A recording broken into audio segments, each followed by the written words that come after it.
Ladies and gentlemen, please rise for the flag of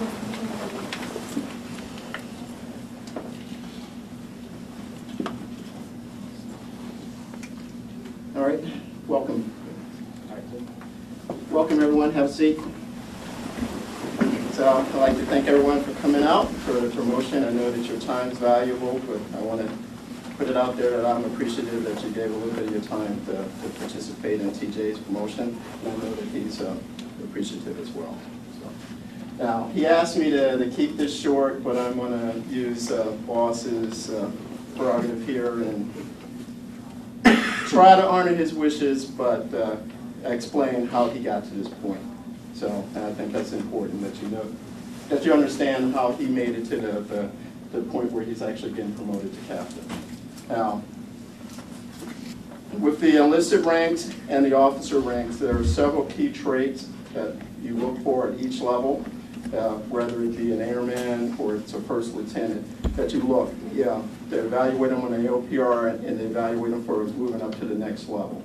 Some of the things that you're looking for is that they're good at their job, that they're expert at their job, that they take initiative, that they're sort of the self-starter, that they're doing the stuff to build a foundation that you need to move up to the next level.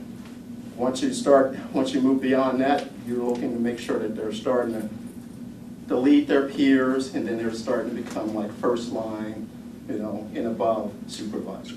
So in enlisted ranks, so the airman tier, that would be a journeyman. So you're looking for those traits as a journeyman. And once you make it to the craftsman level, the NCO level, that's where you're starting to lead people.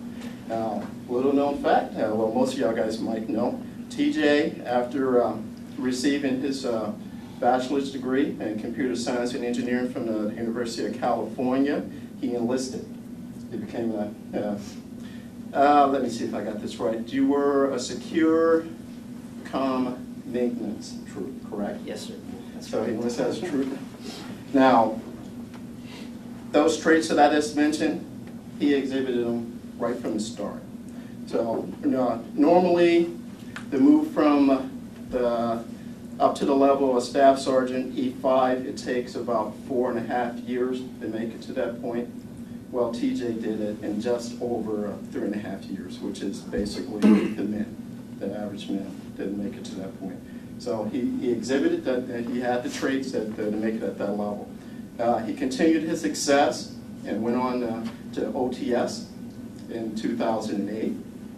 So after OTS, he came here to the right path to join us over at the SIMSPO as a training systems engineer, if I remember correctly. He showed his success there as well.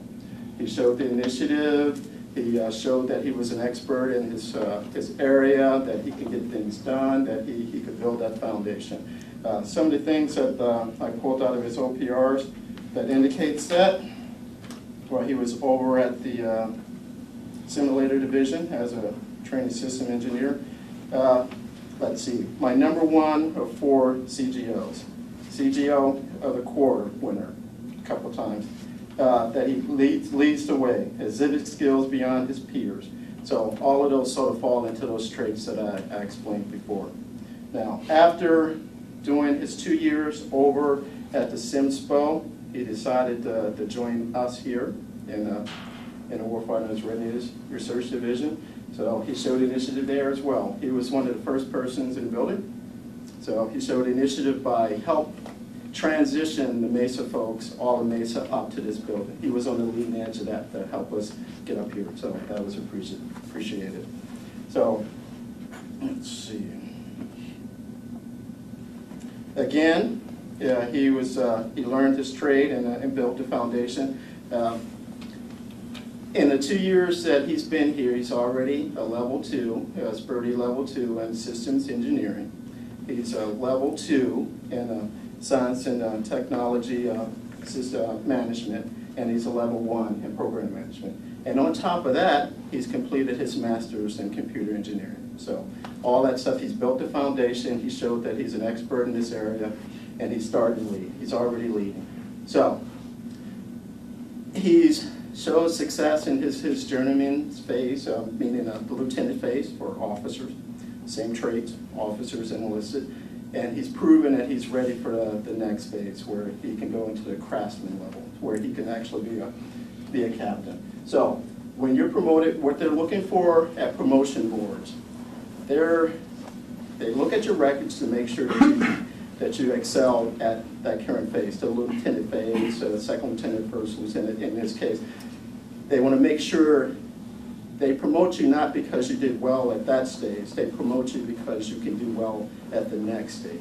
And TJ has already exhibited that he can do well at the next stage. He's already leading, so they continue to do that. So with that said, I said I was going to keep it short, so I'm going to leave it at there. I have total confidence in you that you're going to do well as a captain and you're going to do well beyond that. So with that said, please come forward. Thank you, sir.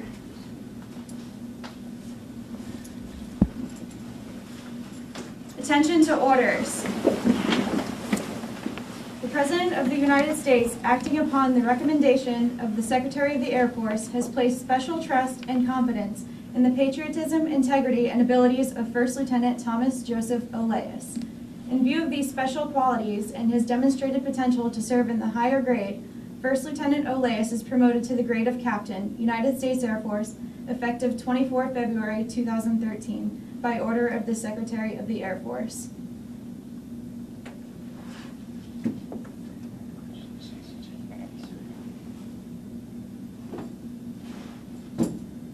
Please be seated.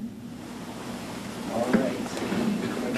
Lieutenant Oleas will now be pinned on by Captain Duffy, Dr. Jack Harris, and Dr. Tom Milkey. Dr. Milkey, come on.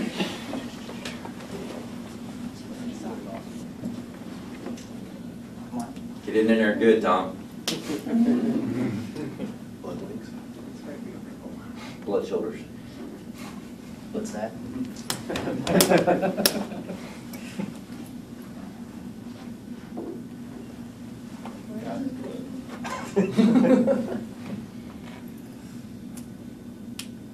Always look much better.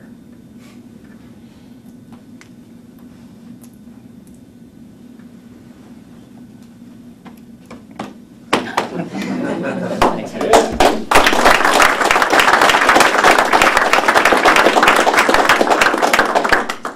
Captain Stephanie Duffy will now administer the oath of office.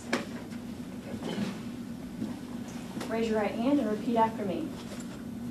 I state your name. I, Thomas Joseph Elias, Having been appointed a captain in the United States Air Force, having been appointed a captain in the United States Air Force, do solemnly swear that I will support and defend the Constitution of the United States do solemnly swear that I will support and defend the Constitution of the United States against all enemies, foreign and domestic, against all enemies, foreign and domestic, that I will bear true faith and allegiance to the same, that I will bear true faith and allegiance to the same, that I take this obligation freely, that I take this obligation freely, without any mental reservation or purpose of evasion, without any mental reservation or purpose of evasion, and that I will well and faithfully discharge the duties and that I will well and faithfully discharge the duties of the office upon which I am about to enter. of the office upon which I am about to enter. So help me God. So help me God. Thank you.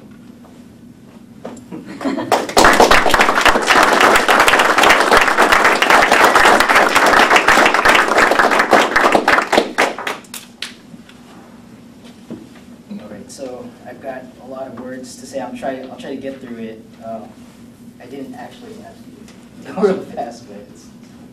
I'm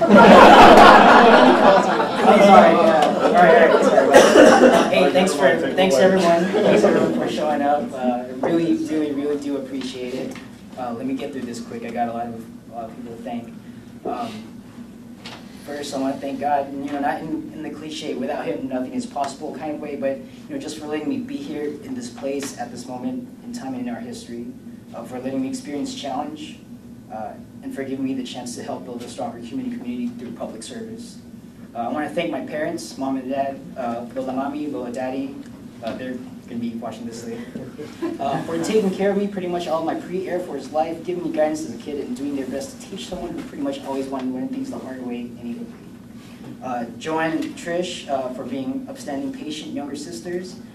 Cousins, uncles, aunts who celebrated all my accomplishments, no matter how small or how big. I apologize for the lack of the live stream. I told everyone I'd do it, but I couldn't get it done in time. Lorenzo and Cookie Wang for being my unconditional, no qualification needed best friends pretty much throughout my life, and really for always giving me their brutal, honest assessments and perspectives when we talk about opinions, politics, and religion. Lorenzo was there for me like throughout high school, kept in touch throughout the years, and I'm kind of whatever the atheist equivalent of a godfather is to their kid, so that's how things work. For my enlisted time, Sergeants Rabideau, Marsh, Lee, and Felton for introducing me to discipline and order. I entered the Air Force at a pretty difficult time in my life, and they gave me a good foundation. Sergeants Nordani, Strickland, Silver, Reed, Wall, Gray, Weber, Sarah Robinson, Sergeant Parrish, Joseph, Sergeant Wilson, Sergeant Elmore, Roman, Pablo, Drew Robinson, Russell, Phil, Marshall, Ball, and Smith, and people who I missed. I'm sure I missed more. That was my Red Switch team when I was enlisted. They were people who taught me like what it meant to be part of a team. And similarly with the 21st Security Forces Squadron, I did Security Forces Augmentee for 2 months, and they showed me what working with a team was like. Lieutenant Fig, Captain Parker, Major Caruso, Miss Lovelady at Peterson Air Force Base. Those individuals told me that I could do this, that I could commission and do more, even when I thought I couldn't do it. Like I thought I had no chance, because I had a pretty bad GPA coming out of college. So, I mean, as you all know, I commissioned. For my officer time, I thank Jim Evans, Tony Del Sasso, Susan Ellison, and for mentoring me as a new engineer at the SIMSPO, Christy Farino for mentoring me as a new second lieutenant. Note that being a prior enlisted officer does not automatically mean I know what's going on when I become a new lieutenant. I was doing a lot of stupid stuff as a second lieutenant when I first showed up to this base. Christy and Jim both individually counseled me when I got fired from Snacko for an hour. But they helped me see the lines drawn between seemingly stupid additional duties and actual responsibility. I also want to thank Greg Cedor for being the PM after Christy left. He showed me that when dealing with contractors, no offense to any contractors in the room, there's a time for the velvet glove and a time for the iron gauntlet.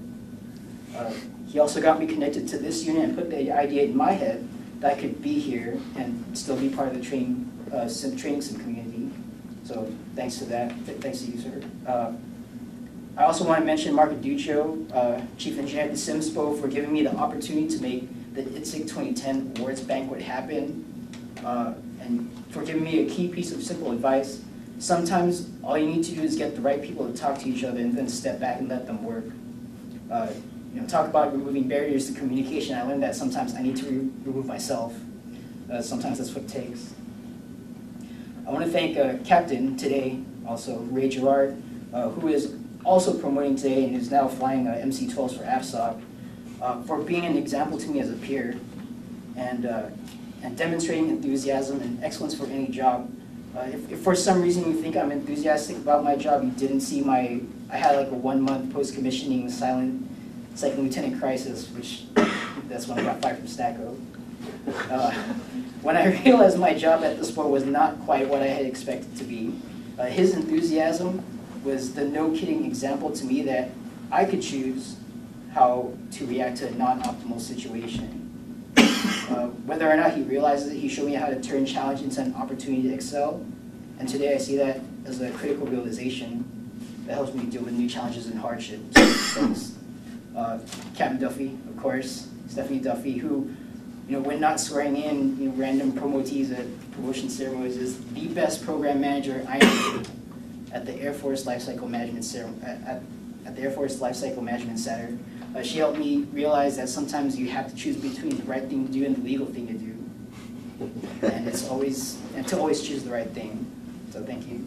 I want to thank James Green and Ashley Green in Italy, Sarah, Eric, Brian, Brandon, Melissa, and is Ann here? No, I don't see Ann. And Walker for being my friends in the local support group here in Dayton. Friends don't have to be your friends, right? They don't have to be your friends if they don't want to, so I want to make sure that I recognize them because believe it or not, they contribute directly to my productivity here, right, by giving me that proper work-life balance. So thank you all. I absolutely cannot forget to mention the people who helped me make Captain. I want to thank Clay Stanley and Mark Sturgill for diverting me from the S branch to become an asset in the C branch.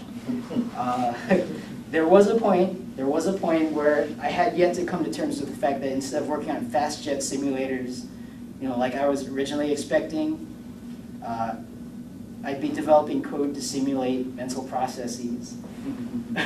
But it turned out to be the best thing that ever happened to me. I never expected to work with world-class experts on a thing, to work near scientists who are just individually like mountains of knowledge. These guys literally define the difference between science and engineering for me, and the place that basic research has on that nightmare of a chart that we in defense acquisition call the chart, capital T, capital C.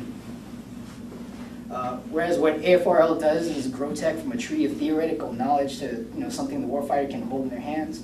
I've learned that basic research discovers new territory, new soil to plant those seeds for the future tech trees. And yet the scientists I've been blessed to work with, they're just normal, and they've always treated me like a teammate.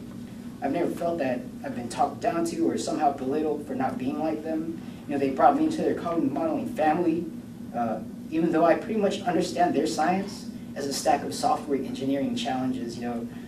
Don't ask me how to model decision making or or fatigue, right? But it just looks like a lot of addition and multiplication to me, and I can deal with that. So from that, I learned the value of trying to think well outside the box and to go from operating at a mode of Y to operating at a mode of Y not. That's why I have the camera here filming this for me to send back to my family, and that's why I'm making this admittedly long speech. Because why not thank the people while I'm still here instead of at the end when I'm going away. So to Jack, Tom, Chris, Tiffany, they're here right now. Oh, hey Chris. Chris, Tiffany, Scott, Jerry, Dan, Bella, Sora, Beta, Tanvir, Stu, Roger, and Adam Bryan. Thank you so much for giving me the chance to contribute to your research. I'm sorry I couldn't tackle all of your problems, but each one of you have scientific challenges which to me are like gigantic petrified redwood trees, and here I am trying to just chop one or two of them down with a hand axe, made out of spaghetti and tears of frustration. I'm kidding. Okay, I'm kidding, of course, but you all really are pioneers in the truest sense of the word.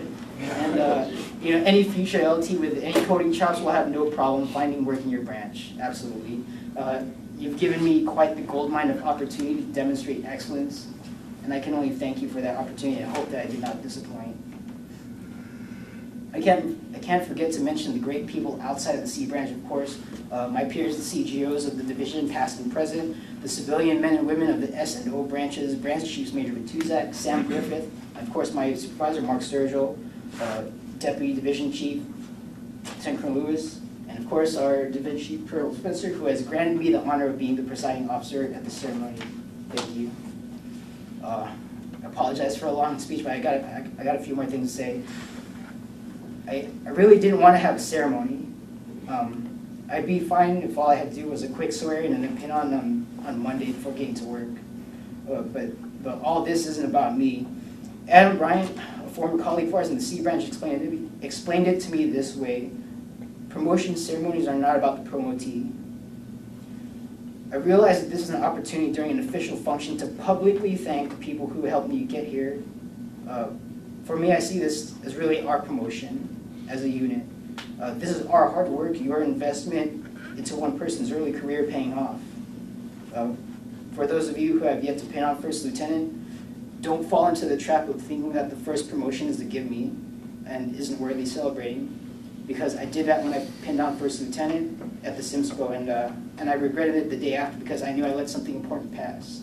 Right, I missed an opportunity to do something important, which I almost missed again if it weren't for my conversation with Adam.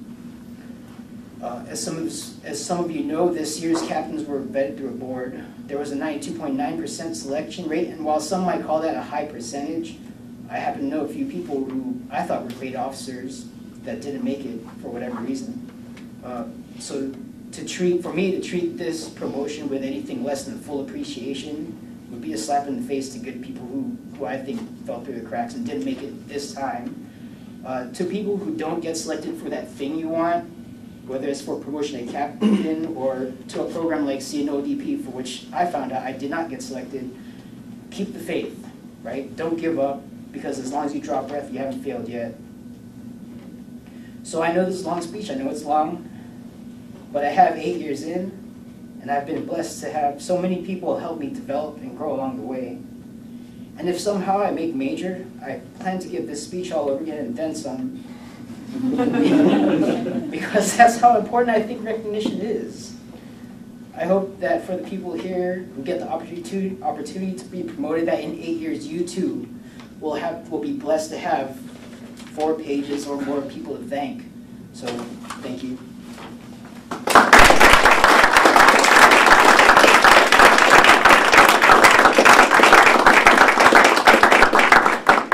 Ladies and gentlemen, please rise for the departure of the